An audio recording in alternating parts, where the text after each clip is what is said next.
Everyone, if you have a question, raise your hand and we'll come to you. If we're ready, we'll kick off with John from the Mirror.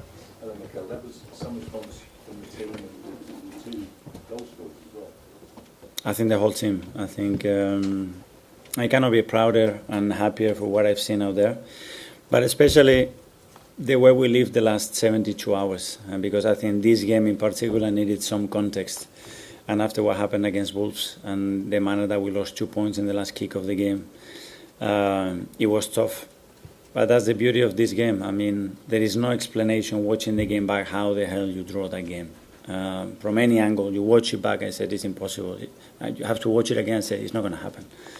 But it happened. And then you have to lift yourself up because you're feeling angry, upset, ashamed at some point. And we are all different nationalities, we all have different feelings, and then you have to bring everybody together. And it's been a joy to spend that time together with them, to align everybody and to use, okay, what is going to be happening in the next chapter. This one is gone, how we use it to be a turning point and to make ourselves better. And that was the focus, that was the intention. But after you have to do it on the pitch. And I think what we've done from the beginning to the end of the match, it was outstanding. You talked about on Friday about needing a reaction and wanting a reaction to get the season back and back on sort of kind of confidence. Mm-hmm. Does that show that the player, how much the players want it and believe in your season? Yeah, well, the way I could feel them after the game and the way I was feeling is much bigger. This is not a job. When you are disappointed about what you've done in your job, you don't feel that way. It's much bigger than that. That's our passion. It's the purpose that we have. The objective that we have is what we love doing, and then it's very painful. But as well, it can be very rewarding. And today, football shows you that keep going. Whatever you do, you win. Keep going. You lose, draw. Keep going because it is worth it, especially with the people that we have in this club. Alex, BBC. Hi, Mikel. Another big impact from Eberechi Eze today. He scored around half his Premier League goals towards the final bit of the season. Did you know that when you were signing him? We looked at every stat, but that one, to be very honest, no. I mean, he scored 5 goals in the last 2 games against them, which is extremely difficult to do. But I could see that he wanted to prove something. He was upset, even with me, because I didn't play him the other day from the beginning and some of the decisions that I made. And I started to understand how we're going to get the best out of him now. Amy, Athletic. Hi, Mikel. Do you feel in a way that this is a sign of how your attackers as a whole can unblock themselves and unlock themselves? There was a freedom. Have you been waiting for that? Yes, I mean, I think they have some very, very good moments. I mean, with the amount of goals and performances and wins that we have in every competition, they are showing that. But you have to show when it matters. And when it's really on the edge and people are doubting, that's when you have to stand up. And it's very difficult to do it. But today, I think individually they had some huge performances, and I'm very pleased to see that. I also just ask quickly about Saka, who maybe didn't take the plaudits as much as the goal scorers, but that was him really back to his best. And do you think that he gives people like Eze and Gyökeres something extra when he's on the pitch? No.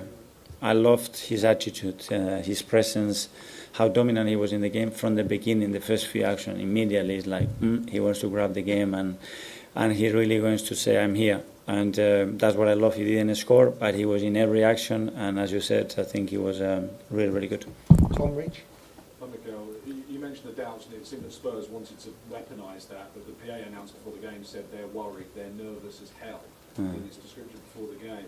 It was quite an emotional moment for you at the end with the fans as well, so tell me about how you're feeling with that. I am very, very proud and very happy, not for today, but what happened in the last 3 days, because we said, okay, let's love the players when they need it the most, but as well, sometimes the coaches and the staff, we need some love as well. We need some people around them with positivity, drive, and that they stand up next to you when we need them. And it's been really, really good to work with them in the last few days. James, CBS.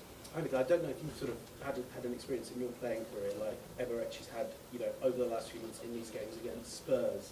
I mean, what can you have you spoken to him about what these moments have meant for him, just as a boyhood Arsenal fan, that it would be better than scoring a home hat-trick against Spurs? You just have to look at his face and the way he was in the dressing room and with a big smile, and his eyes are just expressing everything that you need to. He came here for a reason, and we need those moments from these players, and I think him and the front players today, I think they've done what we expect from them. James, ESPN on this side. Hi, Mikel. You've got a clear week now. Pep says he's letting the City players drink cocktails for 3 days. Mm-hmm. You're going to do the same? Cocktails, I don't drink cocktails. So, no, we will do our own thing.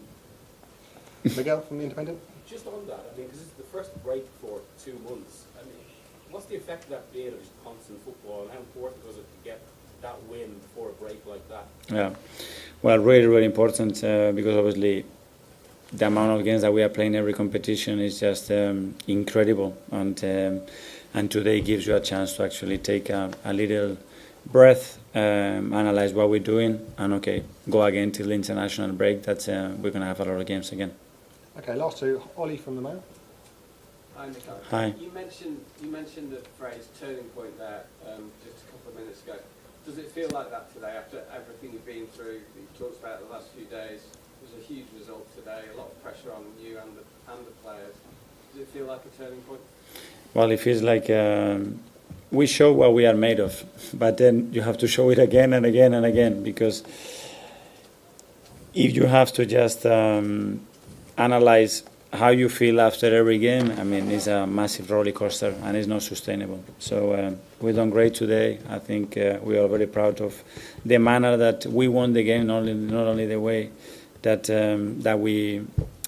we perform, and we know what it means to us. We go again. And finally, Gary Sky. Hi, Gary. Hello, Mikel. Surprise me. Congratulations, Kel. What's that? The communications issues officials. What did you make of it? Yeah, I mean, every time we are out of the dressing room, we get huge fines. So I said to them, who's going to get this fine? Because that's 6, 7, 8, 9 minutes. So someone is going to get a big fine. And I'm sure that everyone is going to look at the Sky probably to the Premier League to Sky. So, yeah, we've got one in the bag now. Thank you. Thank you. Thanks, everyone. Good night.